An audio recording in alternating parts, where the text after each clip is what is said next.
I knew the room didn't know who I was when they skipped over my name during roll call. Not mispronounced, skipped. Like I was some office ghost who haunted the budget sheets and mysteriously approved vendor forms from a desk no one remembered assigning. That was the moment I realized the new director, Janice Optimization by Axe Thornton, had no clue what I actually did at Stratodyne Solutions. Which, frankly, was perfect. You don't survive 3 years in a company like Stratodyne by being loud. You survive by being useful and hard to define. My badge said Project Resource Analyst, which could mean anything from tracking printer toner to laundering bribes for the VP of Sales. What it really meant, though, was that I was embedded under a confidential compliance program spun up quietly after a federal settlement they'd rather forget. My job was to monitor risk patterns in expense flows, vendor contracts and grant allocations, then file them into a secure system with my signature and a timestamp. No fanfare, no meetings, just clean, watchful silence. My office was a former janitor's closet wedged behind records. No windows, 2 flickering fluorescents. The AC vent dripped when it rained, which made budgeting season feel like a leaky prison sentence. But I had a door, 2 locks, and a terminal hardwired to the archive system. Paradise. Every day I reviewed logs like a librarian with a grudge. Duplicate vendor entries. PO requests with last-minute address changes. Emergency wire transfers sent at 4:59 p.m. on Fridays. All of it. Most folks didn't even know we had a vendor hierarchy flagging system. I built it, quietly, carefully, line by line across 3 fiscal years. And then Janice arrived. With her clicky heels, PowerPoint swagger, and a gleam in her eye that said bloodletting season was open. The kind of woman who used synergy unironically and treated every meeting like a TED talk for sociopaths. First weekend, she hosted a town hall with a slide titled Strategic Workforce Realignment, which we all knew meant people are about to get fired with cupcakes in the break room. She didn't know me. She didn't care. She was there to clean house, and I wasn't even listed in the house. Perfect camouflage. Until it wasn't. Somewhere around week 2, she started asking questions. Why do we have someone logging archival compliance trends if we already have finance? Who's Mia Reynolds? Is she even billable? I kept my head down. Quiet compliance is like fishing with dynamite, best done once at the right moment. No sense in wasting bait. Oh, and if you've made it this far without tapping out, do me a solid. Hit that subscribe button. Maybe toss us a like. 90% of folks listen and vanish like Janice's accountability. But hey, your support keeps this leaky ceiling funded and the team running on more than expired vending machine coffee. Thanks back to our scheduled programming. I could feel the current shift when my keycard access was restricted. Not revoked, just limited. Break room, denied. East Wing copy room, blocked. Janice had started carving the org chart like a Thanksgiving turkey, and I was apparently giblets. Still, I kept logging everything. Every restructured team name, every mass vendor reassignment, every approval she rubber-stamped without looking. All of it went into the system, time-stamped, immutable, and then came the email from HR. Subject line, clarifying role redundancies. Body, hi Mia. Please meet with Director Thornton in Finance at 2:30 p.m. tomorrow to review your position alignment and potential transition options. Bring your badge and device. No room for questions. No signature. Just cold protocol and implied doom. I read it once, then twice, then laughed so hard I knocked over my cold coffee. You see, 2 years ago, I'd authored a clause, buried deep in a vendor audit procedure. Section 7B, required executive oversight for any personnel changes that affected flagged compliance roles tied to government contracts. Terminating one without said oversight triggered an automatic escalation to federal monitoring and opened the gates to every archive log I'd ever filed. They never removed my system access. They couldn't. I didn't even need to warn them. I just had to show up. Janice came in like a Category 5 LinkedIn post, buzzwords, bullet points, and absolutely no understanding of what the hell she was actually doing. First day, she parked in the C-suite reserve spot, spilled her branded coffee on the carpet, and spent the morning renaming internal teams like she was customizing Sims characters. Ops was now Agility Command. Procurement became Vendor Velocity. Compliance? Business Integrity Optimization, which, coincidentally, was the same acronym I used for BSIOUs. She introduced herself at the weekly all-hands with a tone that could curdle paint. Hi everyone, I'm Janice and I'm here to streamline success. Translation, heads are gonna roll and HR's got the Nerf bat ready.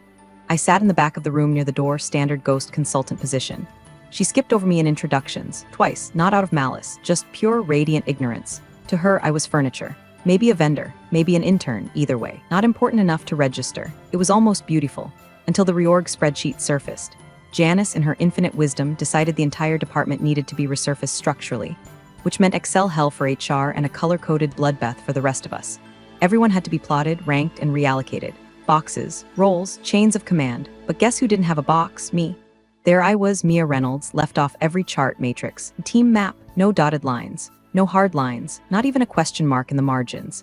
I had been erased digitally and organizationally like I was never there. The irony? I designed the internal team charting logic 3 years ago. Janice took it as an oversight. I assume this is just a paperwork miss. We've got a lot of redundancy noise we're cleaning up, she told HR, snapping her fingers like she was ordering a side of relevance. I felt the flicker then, not fear, not anger, just alertness. The kind of internal click you feel when you realize someone's about to light a fuse they don't understand. I kept quiet, smiled, took notes. Janice, meanwhile, had already pivoted into full restructure mode. She held a vendor review meeting later that week where she openly mocked our legacy systems. Why do we need 3 approval layers for subcontractor rotation? She asked, spinning around in her chair like a teenager at a model UN conference. Can't we just condense this to one signer and a smile? I didn't answer, but I did flag that quote in my notes. Verbatim, Janice had just suggested bypassing a key compliance control on a flagged federal grant vendor. That vendor had been under my observation for 6 quarters. Ghost billing, inflated hours, mysterious meal receipts at steakhouse chains in cities we didn't even operate in. Now, the new director wanted to give them more freedom. She started holding impromptu synergy sessions where staff were expected to throw out dead weight processes. Most folks suggested ditching the quarterly morale survey. One poor soul suggested the ethics training module. I watched Janice's eyes light up at that one like it was Christmas morning. That was the day I knew we were accelerating toward impact. Still, I stayed off radar. Until that Friday morning. I got a calendar invite from Janice herself. Subject, alignment discussion. 30 minutes, small conference room. Attendees, me, Janice, and the CFO dialed in remotely. I didn't flinch, didn't panic. I just stood up, locked my office, and pulled a file folder from the bottom drawer. It was labeled, in case of ego-driven implosion. Inside, a printout of Section 7B, screenshots of Janice's vendor override requests, and a copy of the audit trail logs from the past 18 months, each one signed by me and encrypted into the system's compliance archive. Janice thought she was about to restructure me out of the way. What she didn't know, she was kicking a tripwire buried under 3 years of her predecessor's cover-ups. And she just gave it a name, hers. The day layoffs started, the air in the building changed. You could taste the tension, like stale coffee filtered through panic and printer toner. Quiet ones walked around with cardboard boxes already flattened in their bags, like soldiers packing their own body bags. The loud ones made jokes in the break room about survivor's guilt while stealing other people's yogurt. Janice was in her element. She strutted through the halls like she was filming a reality show called Corporate Hunger Games, Lean Edition, clipboard in hand, CFO in her earpiece, HR trailing behind her like a hungover puppy. At one point, she actually said, out loud in the middle of an open floor, "I don't fire people. I liberate org charts." Janice didn't do subtle. She was more of a blunt force PowerPoint kind of gal.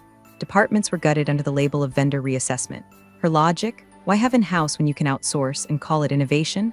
Never mind that some of those vendors she wanted to reevaluate were under federal watch flags. Never mind that I'd personally built those oversight flags into the system because we'd already been burned by them during the 2019 grant scandal. But Janice didn't ask. She just started swinging the machete. That week I counted 17 terminations, all rubber stamped by Janice. No formal documentation from compliance, no sign-offs from legal. Just a CFO who kept shrugging and saying, "If Janice thinks it's clean, I'll bless it." Bless it. Actually said that. And then came the leadership call. Monthly senior ops sync, mandatory attendance for all managers and above. I was only there because my clearance badge still pinged green and the invites hadn't caught up to my apparent invisibility. The call started with Janice sharing her vision for operational efficiency.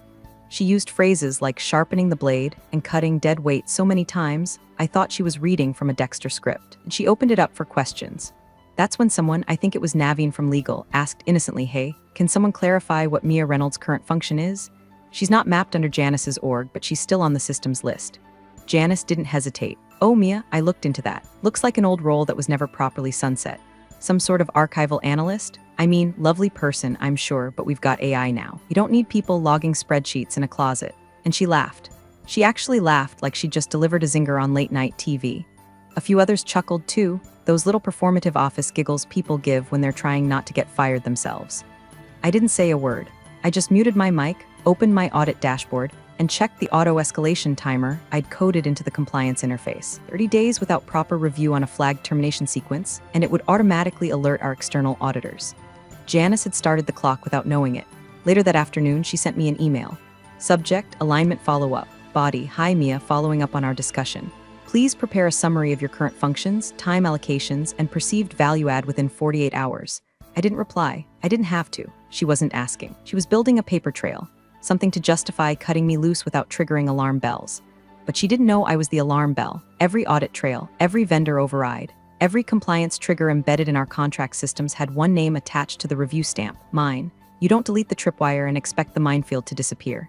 Still, I waited. No grand speeches. No warnings, just quiet footsteps to the server room, where I backed up the latest access logs and attached them to a mirrored drive.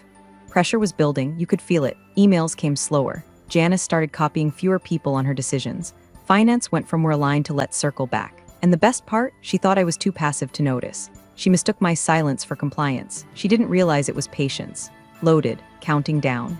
HR booked the smallest conference room they had, like they were trying to make my exit feel cozy. There was a stale lemon air freshener in the corner that had given up sometime around 2017. One sad ficus leaned toward the window like it knew what was coming. I arrived 2 minutes early. Always did. That was the kind of ghost I was. Quiet, punctual, methodical. I sat at the far end of the table, back straight, tablet in hand.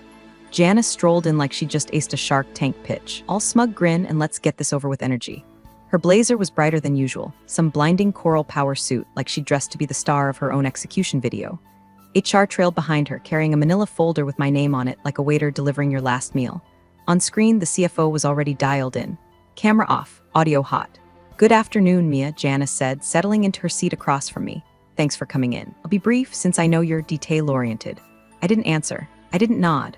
I just opened the tablet on my lap and let it glow to life like a silent witness. Janice smirked and flipped open her copy of the script. It was all theater, and she fancied herself a brilliant actress in some HR procedural. We've been reviewing organizational alignment and found certain roles that no longer fit within our evolving strategy. Roles like yours, for example. She looked at me like she expected tears, or rage, or begging. Instead, she got stillness. She continued undeterred. This isn't a performance-based decision, it's just optimization. You know how it is, trimming the hedges. We're doing you a favor, really. Gives you a chance to recalibrate your career. Dead weight, I think you called it in the leadership call, I said finally. She blinked. That fake laugh again. Oh, that was just a joke. Don't be so sensitive. The CFO cleared his throat. Janice, maybe let's stick to the official language. No, it's fine, she cut him off. Mia knows we're just trying to clean up some outdated functions. And honestly, she's been coasting under the radar for a long time. This'll be a good push. Time to evolve. That's when I tapped the screen on my tablet. A single document opened. A protected PDF. My initials in the corner. Stratodyne header at the top. Vendor Compliance Integrity Memo dated 2022. Janice kept talking, still in her monologue. We've prepared a standard exit package. Nothing dramatic, just the usual non-compete and confidentiality. Her voice trailed off when she noticed the screen. What's that? She asked, narrowing her eyes. I rotated the tablet slightly, not enough to let her read the whole thing, just enough to spotlight the header of Section 7B. Vendor Oversight Clause Mandatory Federal Escalation Trigger. She squinted, leaned forward.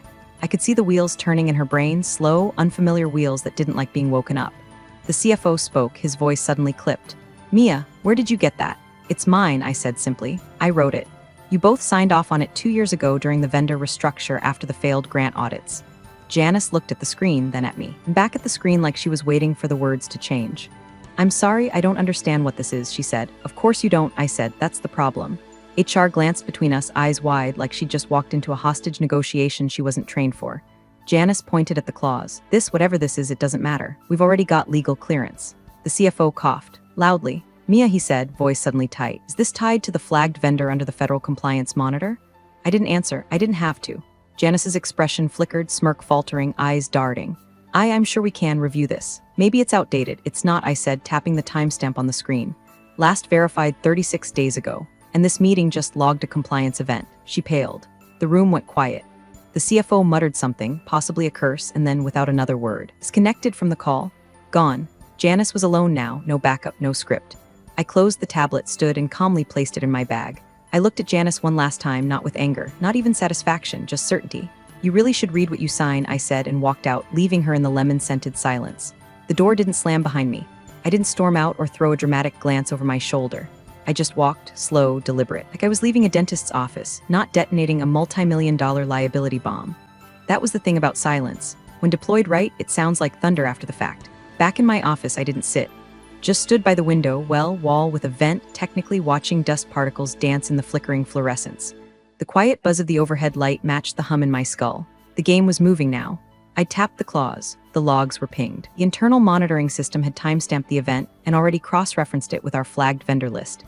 And that list? Well, let's talk about that. 2 years ago, we found a consulting vendor, Dynex Global, billing Stratodyne for risk intelligence services. Sounded impressive. What they actually did was ghostwrite reports using AI templates and mark up the price 400%. They had no physical office. Their CEO was a rented persona. Their invoices always seemed to hit our books the same week quarterly numbers were due. A little too convenient. I flagged them in our system, quietly. Labeled them V12 tier, our internal code for external entity under federal observation with historical financial irregularities. Part of the clause I wrote back then tied certain employee roles, like mine, directly to those vendors.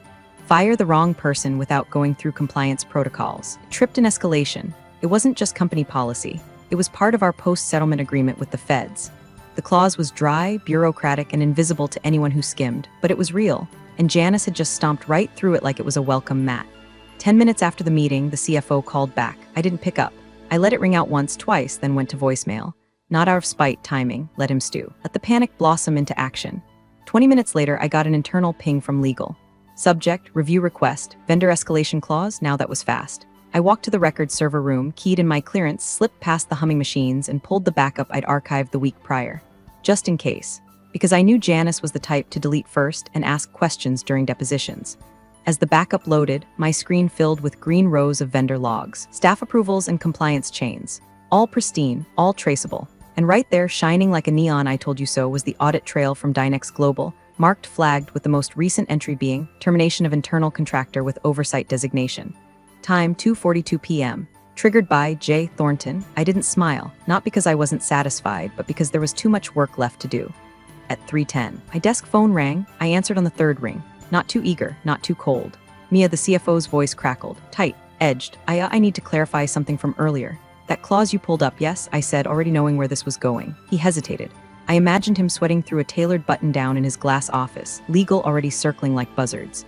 Is that clause tied to Dynex? I let silence hang just long enough for him to feel it, and I said it's tied to all V12 flagged vendors. Dynex included. Jesus Christ, he muttered. A chair creaked, papers shuffled. Janice didn't run this by anyone. I didn't sign off on the termination officially.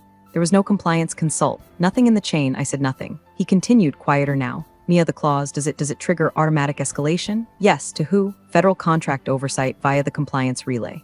And has that? Is that already? It's already gone out. Dead silence. I could practically hear the blood draining from his face. Mia, he said, voice hushed now. What else is in that system? Everything, I said. Everything they thought no one was watching. He didn't respond. The call ended with a click, not a goodbye, and just like that, the power shifted. Not with a bang, not with screaming, but with one clause, one line. One overlooked paragraph in a sea of paper. It had been there the whole time. I just never thought it mattered. Until now. Janice looked at the tablet like it was hissing. Her fingers hovered, unsure if she should scroll, snatch it, or set it on fire. Her smirk had calcified into something brittle, edges cracking under the weight of confusion she didn't know how to admit. She turned toward the screen. Can we just clarify what this clause means? She asked, voice lowered but tight with manufactured calm. The CFO leaned forward, could see the transformation on his face. First the curiosity of a man being asked about something vaguely familiar, then the stomach drop realization that he wasn't just late to the party, he was standing in the ashes. He blinked. Wait, is this the flagged project? His tone wasn't curious anymore, it was surgical. Like a doctor realizing the patient's cough wasn't seasonal, it was stage 4. Janice tried to keep her voice smooth. I think there might be a misunderstanding here. We're talking about one contractor. I didn't realize Mia's function was still tied to that program. Honestly, I thought it had sunset. No, it hasn't, the CFO said flatly. This isn't a misunderstanding. You just pulled the kill switch on a compliance trigger. I assumed someone would have. No one did. He cut her off. And now the system's already flagged the termination. If the clause is live, it's already sent. He paused, his head dropped slightly. You could see the line in his jaw harden like a man watching the stock ticker bleed red. Christ, Janice, he muttered, then turned his eyes to me, first time during the meeting. Mia, was this deliberate? I didn't blink. I document. That's what I've always done. He stared for a second longer, then looked away like he couldn't hold the weight of it. A beat passed. Then he reached for his mouse, eyes cold. Janice will follow up, he said. Clipped separately, and then he ended the call, just like that. Gone. The screen flickered to black. The quiet in that tiny, lemon-scented conference room hit like a hammer. Janice froze. Her hands stayed hovering above the table like she didn't know what to do with them anymore. Her mouth opened slightly, then closed again, like maybe if she just rebooted herself, this would all go away. You didn't tell him you were terminating me, I said, gently sliding the tablet back into my tote. You didn't tell legal. You didn't review the vendor list. You didn't check the clause logs. You just acted. Her voice, when it came, was more breath than sound. I thought you were just records. I stood. I didn't scream, didn't gloat, just shouldered the bag and turned to the door. You really should stop thinking, I said, calm as a sunrise. It's dangerous in your case. Behind me, she didn't move, just sat there. Linking into the void, I opened the door, stepped into the hallway. The carpet felt softer. The fluorescent hum sounded almost melodic. 3 years of buried audit logs, redundant meetings, whispered compliance warnings, and ignored flags, and it all came down to this. One line in one document Janice didn't bother to read. And now, the gears were turning. Not because I pushed, because she did. All I had to do was let them crush her. By the time I got home that night, I had 12 missed calls from various Stratodyne extensions. Legal, risk, even procurement, oddly enough. No voicemails, just frantic missed calls stacked like dominoes in my call log, each one time-stamped closer and closer together like the rising heartbeat of an incoming heart attack.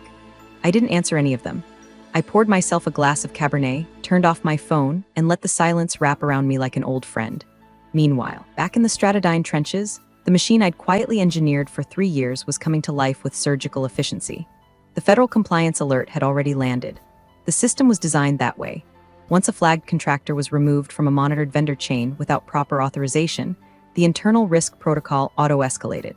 External auditors received a mirror packet via encrypted handoff, complete with logs, timestamps, and cross-referenced anomalies. It didn't ask for permission. It informed them that something had gone wrong. At 8:12 a.m. the next morning, Stratodyne's general counsel walked into Janice's office with a printed email from the Federal Oversight Bureau, subject line, "Immediate clarification requested termination of flagged risk roll." By 9:00 a.m., compliance was tearing through archived reports trying to figure out who the hell Mia Reynolds had been and why her name was all over a buried documentation system they barely knew existed. Someone on the internal audit team, a junior analyst named Derek, finally opened the legacy server folder labeled MR.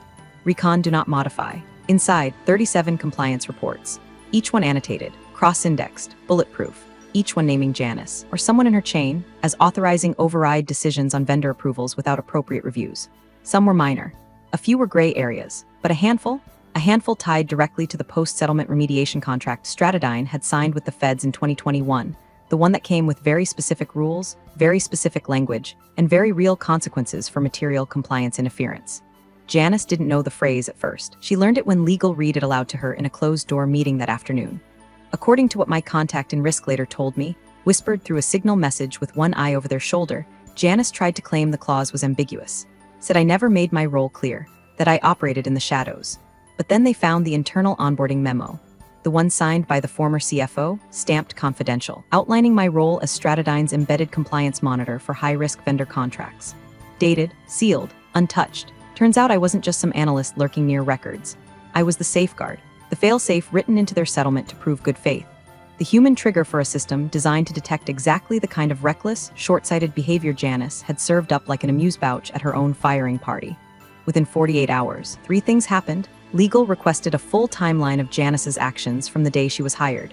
Stratodyne's board convened a private session to review breach ramifications. My LinkedIn profile, quiet for years, saw a 900% spike in profile views. I didn't post anything, didn't change my job title, didn't even update the banner photo. Let them wonder. Let them scroll through my activity tab and see the years of nothingness and assume I'd just been coasting. Because they'd never understand the value of staying invisible long enough to let their own systems indict them. The gears were grinding now. Internal investigations, external auditors, suddenly panicked executives trying to plug leaks in a dam they didn't know existed. And every audit trail led to me. Not as the whistleblower, not as the angry employee, but as the person they were supposed to protect and forgot. Janice, she was still technically employed, but under review now. Her access revoked, her calendar cleared, her Slack profile tagged on leave with no return date. HR speak for we're building the case before she builds hers, and I was a ghost again, watching, waiting, knowing the echoes had only just begun. The board meeting took place on a Wednesday because apparently that's when billion-dollar panic tastes best over catered breakfast burritos and Nespresso. Officially, it was labeled special session, compliance risk review.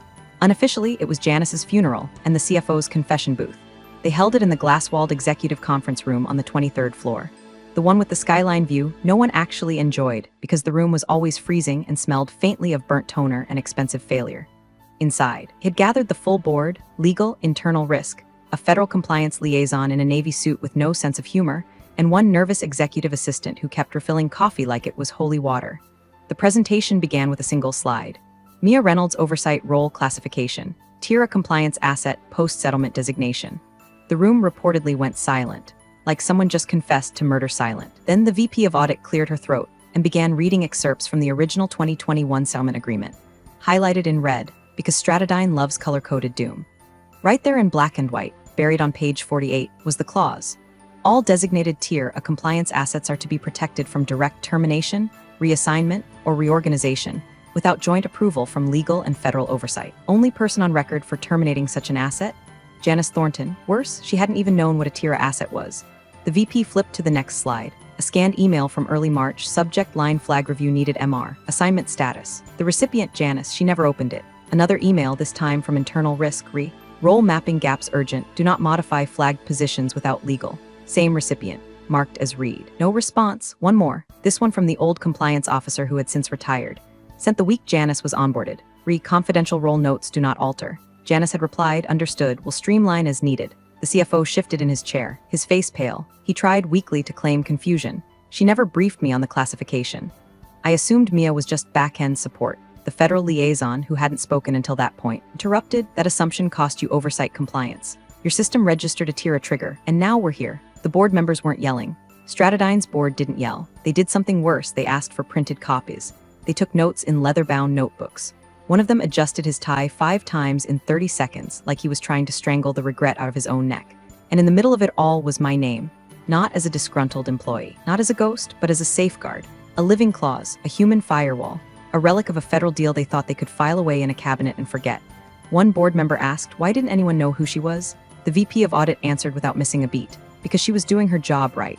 That night, I got an email from an old colleague in IT.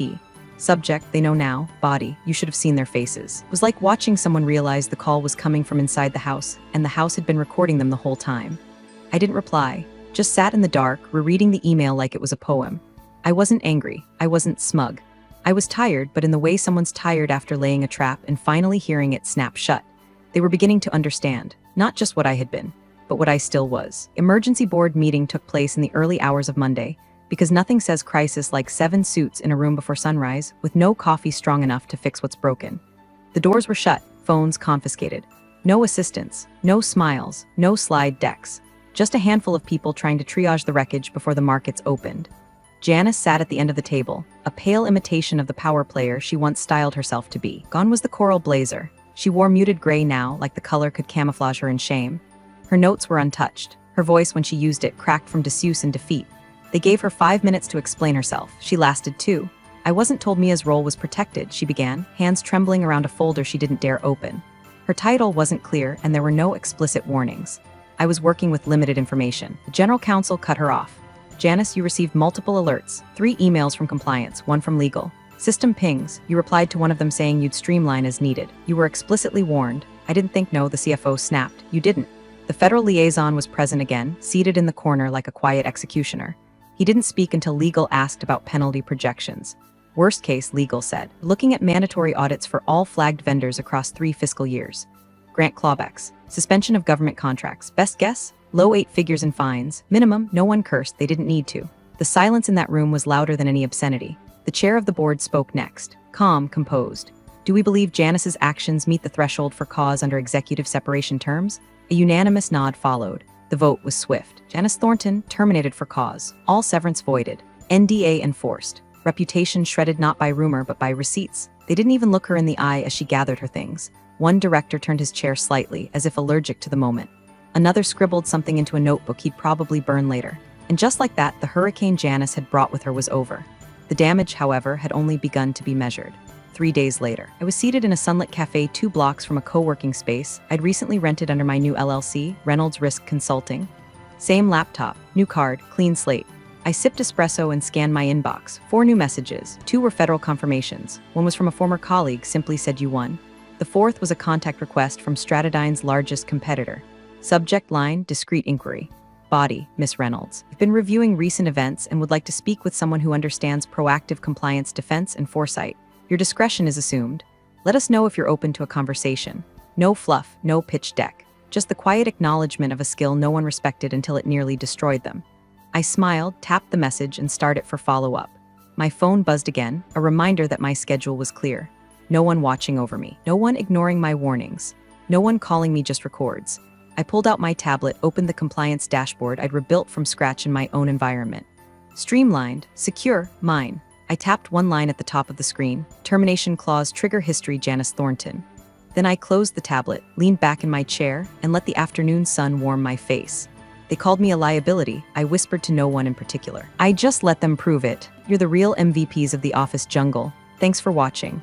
Smash that subscribe button, or the coffee pot might just forget your next brew.